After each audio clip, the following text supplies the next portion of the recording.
তেওঁলোকে একো ভাল কাম তেওঁলোকে নাজানে আৰু ভাল চিন্তা চৰ্চা নাই।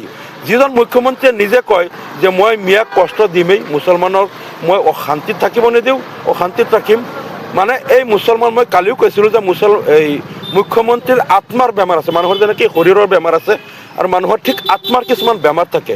যাৰ আত্মা বেমাৰী হয় তেওঁ হিংসুক হয়, মানুহক হিংসা কৰে, ঘৃণা কৰে, মিছা কথা কয়, ঠগাই, প্ৰবঞ্চনা কৰে। আমাৰ মুখ্যমন্ত্ৰীজন আত্মিক বেমাৰী, তেওঁৰ আত্মা একেবাৰে বেমাৰী আত্মা। গতিকে তেওঁ মানে অন্য ধৰ্মৰ লোকক দেখিব নোৱাৰে, বেয়া পায়, কষ্ট দিব, শান্তিত ৰাখিব নোৱাৰে, হিংসা কৰিয়া, আক্ৰমণাত্মক। গতিকে আত্মিক বেমাৰী এজন মানুহ মুখ্যমন্ত্ৰী আছে অসমৰ কাৰণে দুৰ্ভাগ্যজনক। গতিকে তেওঁলোকে ভাল কাম কৰিব নোৱাৰে, বেয়া কামেই কৰিব। এই উচ্ছেদ কৰিব, কেনেকৈ মানুহক অঘৰী কৰিব, কেনেকৈ মানুহক মানে তেওঁলোকৰ ইনকাম চ'ৰ্চ বন্ধ কৰিব, মুছলমান হ'ল বুলি কেনেকৈ ইহঁতৰ ল'ৰা ছোৱালী মেডিকেল পঢ়ি আছে, আজি উন্নতি হৈ আছে, গতিকে এওঁলোকক উচ্ছেদ কৰ যাতে তেওঁলোকৰ ল'ৰা ছোৱালী শিক্ষা দিব নোৱাৰে।